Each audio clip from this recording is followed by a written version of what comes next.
Good morning दोस्तों।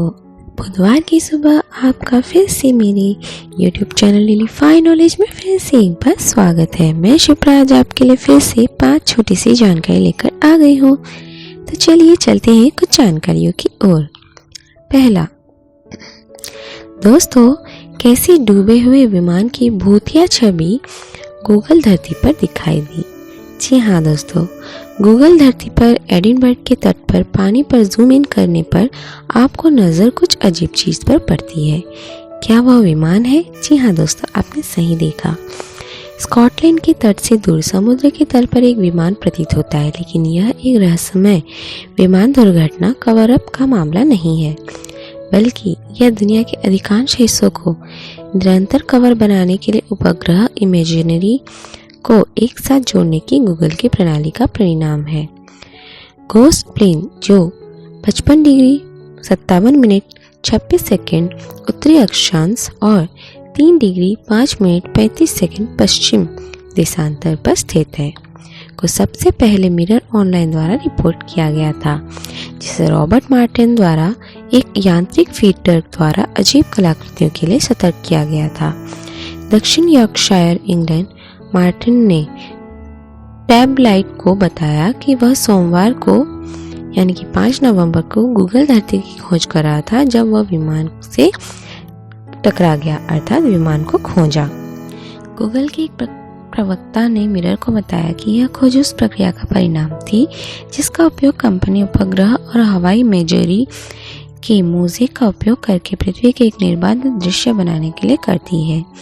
किसी दिए गए क्षेत्र में उपयोग की जाने वाली छवियां अक्सर कई शॉट्स का एक सम्मिश्रित होती है, एक ऐसी विधि जो गूगल धरती के डेवलपर्स को सबसे स्पष्ट संभव चित्र प्राप्त करने की अनुमति देती है। दूसरा, दोस्तों दुनिया की एक ऐसी भी जगह है जहां पर सिर्फ 40 मिनट की रात होती है। जी हाँ दोस्तों, आपने सही सुना।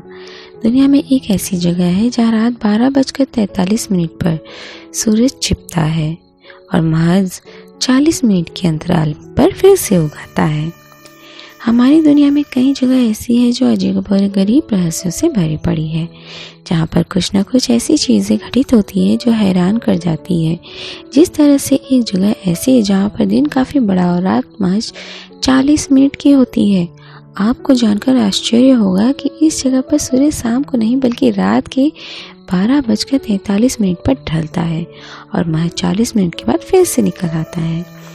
यह हैरान करने वाला नज़ारा नॉर्वे में देखने को मिलता है, जहाँ पर दिन बड़ा और रात महज कुछ मिनट की होती है। इस जगह पर रात करीब 1:30 बजे से चिड़िया चहचहाने लगती है, लेकिन इस तरह का सिलसिला रोज नहीं बल्कि साल में करीब 2.5 महीने तक चलता है, इसलिए इसे कंट्री ऑफ मिडनाइट सन कहा जाता है। जानिए इस अद्भुत घटना के बारे में। नॉर्वे दुनिया की सबसे अमीर मुल्कों में शुमार है। यहाँ के लोग अपने स्वास्थ्य के प्रति काफ़ी सजग होते हैं, लेकिन इन विशेषताओं के बीच नॉर्वे की सबसे बड़ी खूबी है उसकी प्राकृतिक सुंदरता। आपको बता दें कि यह देश आर्कटिक सर्कल के अंदर आता है। मई से जुलाई के बीच करीब 76 दिनों तक यहाँ सूरज अस्त नहीं होता। आखिर क्यों होती है 40 मिनट की रात? 40 मिनट की रात होने के पीछे की सबसे बड़ी वजह खगोलीय घटना है, जिसके चलते 21 जून और 22 दिसंबर को सूरज की रोशनी धरती तक नहीं आ पड़ती। दरअसल पृथ्वी 66 डिग्री का एंगल बनाते हुए घूमती है। इसी झुकाव की वजह से दिन और रात के समय में अंतर आता है। नॉर्वे में 40 मिनट की रात 21 जून वाली स्थिति से होती है। तीसरा, दोस्तों क्या आप जानते हैं कि मर्सिडीज गाड़ी की हेडलाइट सबसे पावरफुल है? जी हाँ दोस्तों, Mercedes Benz digital light LED headlight सड़क पर संदेश प्रदर्शित करती है। प्रति हेडलाइट 10 लाख से अधिक माइक्रो मिरर के साथ Mercedes Benz digital light HD headlight highway को रोशन करने के अलावा भी बहुत कुछ करती है। ड्राइवर नई हेडलाइट से लैस कार के सामने सड़क पर संदेश प्रोजेक्ट कर सकते हैं। रोशनी नेविगेशन गाइड और सड़क की स्थिति यातायात चेतावनी प्रतीकों को भी प्रोजेक्ट कर सकती है। Digital light onboard computer HD headlights को नियंत्रित करते हैं, जो मर्सिडीज मैबेक एस क्लास सेडान के लिए सीमित मात्रा में उपलब्ध है। इस लेख के साथ दी गई छवियों और वीडियो में दिखाई गई मर्सिडीज मैबेक एस 507 मैटिक है, जिसकी शुरुआती कीमत $1,68,600 है। अधिकांश ऑटो निर्माताओं की तरह मर्सिडीज बेंज 2 कारणों से सबसे पहले top of the line model में नई सुविधाएं पेश करता है। विशिष्टता और पैमाना। सबसे महंगे मॉडल खरीदने वाले ग्राहकों को ऐसी सुविधा के साथ पुरस्कृत किया जाता है जिसमें अधिकांश वाहन वर्षों तक, शायद 1 दशक या उससे अधिक समय तक शामिल नहीं होंगे। इसके अलावा क्योंकि शीर्ष मॉडल ग्राहक पहले से ही बड़ी रकम का भुगतान कर रहे हैं, इससे पहले कि बड़े पैमाने की अर्थव्यवस्थाओं की कीमतों में कमी आए, नई सुविधाओं पर अतिरिक्त पैसा खर्च करने की अधिक संभावना है। प्रति हेडलैम्प में 10 लाख से अधिक पिक्सेल्स के रिजोल्यूशन के साथ डिजिटल लाइट न केवल हर ड्राइविंग स्थिति के लिए आदर्श प्रकाश स्थिति बनाती है। डेमलर एजी के प्रबंधन बोर्ड के सदस्य और समूह अनुसंधान और मर्सिडीज बेंज कारों के विकास के लिए जिम्मेदार ओला कैलेनियस कहते हैं, यह हमारे ड्राइविंग सहायता प्रणालियों से दृश्य समर्थन भी प्रदान करता है। मल्टीबीम एलईडी हेडलाइट्स के विपरीत, जो हालांकि बेहद उज्ज्वल आने वाली ड्राइव को चकाचौंध कर सकता है, डिजिटल लाइट कंप्यूटर जो रोशनी को नियंत्रित करते हैं, वाहन के कैमरों और सड़क पर अन्य वाहनों, लोगों या वस्तुओं का पता लगाने के लिए ऑनबोर्ड सेंसर के साथ मिलकर काम करते हैं। चौथा, दोस्तों, क्या आप जू जीन्स के बारे में जानते हैं? अब आप कहेंगे डेनिम जीन्स होता है, अब जू जीन्स कहाँ से आ गया? जी हाँ दोस्तों, जू जीन्स जापानी ब्रांड जू जीन्स अपने उत्पादक को खतरनाक जानवरों द्वारा डिजाइन की गई पृथ्वी पर एकमात्र जीन्स के रूप में वर्णित करता है। यह जूलैंडर डिजाइनर मुगातु के काम की तरह लग सकता है, लेकिन यह वास्तव में सच है। डिजाइन एक खिंचाव है, लेकिन शेर, बाघ और भालू समेत जानवर निश्चित रूप से इस प्रक्रिया में शामिल है। टायरों को डेनिम में ढका जाता है और जापान के हिताची कामाइन चिड़ियाघर में जानवरों के परिसर में फेंक दिया जाता है।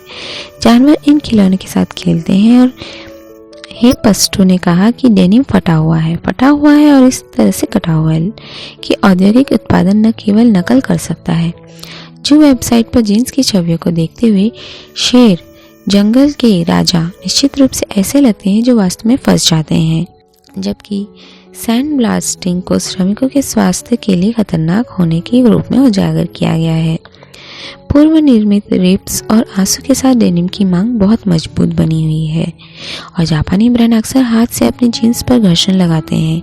काम करने के लिए जानवरों में मसौदा तैयार करना एक नई तकनीक हो सकती है, लेकिन सेल्फ्रिज में पुरुषों की डेनिम खरीदकर मिथुन रामानंदी को यकीन नहीं है कि इसका वांछित प्रभाव है। चेहरे बहुत चिटपुट हैं, वे कहते हैं। पुरुष उन्हें जांग घुटने पीछे के जेब पर चाहते हैं, बछड़े पर चीर जैसा कि वे यहाँ हैं, प्राकृतिक दिखते हैं। जबकि रामानंदी मानते हैं चिड़ियाघर में पशु प्रेमियों का बाजार हो सकता है, जिनसे होने वाली आय कमाईयान चिड़ियाघर के नवीनीकरण की ओर जाती है, लेकिन उनका मानना है कि जीन्स थोड़ा बनावटी है। हालांकि जापानी डेनिम का पालन करना जारी है, जो 1990 के दशक में यूरोप में अपने विशिष्ट बैकपैक किट सीगल के साथ आने के बाद से विकसित हुआ है। इन दिनों मोमोटारो की जीन्स हाथ से बने डेनिम और स्टर्लिंग सिल्वर बटन के साथ 1000 यूरो से अधिक की कीमत हो सकती है। रामानंदी के अनुसार वास्तविक डेनिम शुद्धतावादियों के पास व्यवस्थित प्रभाव प्राप्त करने की अपनी तकनीकें होती है। 5वां, दोस्तों, वैसे तो हम बहुत सी विवाह के परंपराओं के बारे में जानते हैं, पर आप क्या जानते हैं कि फुलानी साम्राज्य में विवाह कैसे होता है? फुलानी लोग नाइजीर या चाड नाइजीर में उच्च आबादी वाले पश्चिम अफ्रीका में पाए जाते हैं। वे हौसा, फ्रेंच, अंग्रेजी और फुलफुल्ली या फुला भाषा बोलते हैं। फुलानी लोग मुसलमान हैं और वे हौसा की तरह इस्लामी कानूनों का पालन करते हैं। मवेशी उनके लिए एक महत्वपूर्ण कारक है और उनका उपयोग विवाह संस्कार सहित हर समारोह संस्कार के लिए किया जाता है। मवेशियों से संबंधित नाम परंपराएं वर्जनाएं हैं और स्वामित्व वाले मवेशियों की संख्या धन का संकेत है। वे अपने मवेशियों को बचाने के लिए लड़ते हैं और जो बड़ा संघर्ष पैदा होता है वह उन मवेशियों से जुड़ा होता है। पुरुष खानाबदोश और देहाती चरवाहे हैं क्योंकि वे अपने मवेशियों के साथ घूमते हैं। वे बहादुर, साहसी और मेहनती माने जाते हैं। फुलानी लोग हल्की खाल और सीधे बालों से प्रभावित होते हैं। इस संस्कृति में विवाह अंतर्विवाह है, न कि बहिर्विवाह। एक ही वंश के दो लोग को आपस में विवाह करने की अनुमति है। विवाह आमतौर पर चचेरे भाई बहनों और समानांतर चचेरे भाई बहनों के बीच होता है। बच्चे पैदा होने से पहले ही सगाई कर लेते हैं। वाह। जाति व्यवस्था और राजनीतिक स्तरीकरण उनके पारंपरिक विवाह में जगह लेते हैं। विवाह सजातीय विवाह क्यों है? इसका कारण धन और शाही खानदान को संरक्षित करना है। वे कम उम्र में शादी करने की प्रथा रखते हैं और यह ज्यादातर परिवारों द्वारा तय की जाती है। पुरुष अपने शुरुआती 20वां दशा में शादी करते हैं, जबकि महिला किशोर अवस्था में शादी करती हैं। पुरुषों को एक से अधिक महिलाओं से विवाह करने की अनुमति तब तक है जब तक कि वह उनकी आवश्यकताओं को समान रूप से पूरा करने की क्षमता रखता हो। जाति व्यवस्था अमीर फुलानी या रिम्बे जाति, नीबे जाति और जेआबे जाति के बड़प्पन, व्यापारी, लोहार और दास हैं। फुलानी पारंपरिक विवाह प्रणाली के 3 चरण हैं, जो शारो, कोगल और कबाल चरण है। शारो यह कोड़े मारने की प्रक्रिया है जहाँ पुरुषों को अन्य पुरुषों द्वारा सार्वजनिक रूप से कोड़े मारे जा रहे हैं। यह उनकी वीरता, साहस, शक्ति और अनुशासन की परीक्षा है। भावी दूल्हे के रोने की उम्मीद नहीं की जाती है और यदि वह करता है तो उसे कायर माना जाता है और दुल्हन के परिवार द्वारा अस्वीकार किया जाता है। यह परंपरा सभी जातियों समूह में उनकी संस्कृति में अनिवार्य नहीं है। कोवगल सतगे यह एक ऐसा मंच है जहां दहेज और दुल्हन की कीमत का भुगतान किया जाता है और समारोह का सबसे महत्वपूर्ण हिस्सा है। यह दहेज, जो मवेशियों का झुंड है, दुल्हन के पिता से दुल्हन के परिवार में स्थानांतरित किया जाता है, जबकि दुल्हन की कीमत, जिसमें उपहार शामिल है, दूल्हे से दुल्हन को हस्तांतरित किए जाते हैं। दूल्हे से भी उम्मीद की जाती है कि वह अपने पिता के पशुपालन में मदद करेगा। कब्बल इस्लामिक विवाह समारोह है जो भावी जोड़े को अनुपस्थिति में किया जाता है। विवाह संस्कार के बाद पति पत्नी को उसके पति के घर ले जाया जाता है और महिलाओं द्वारा उसका स्वागत किया जाता है। विवाह पर हौसा के दृष्टिकोण और फुलानी के दृष्टिकोण में अंतर कौमार्य, ब्रह्मचार्य और यौन संयम के मुद्दों पर है। शादी से पहले यौन गतिविधियों को फुलानी लोगों के बीच देखा जा और अनुमति दी जाती है, और जबकि हौसा संस्कृति में इसके खिलाफ चेतावनी दी जाती है।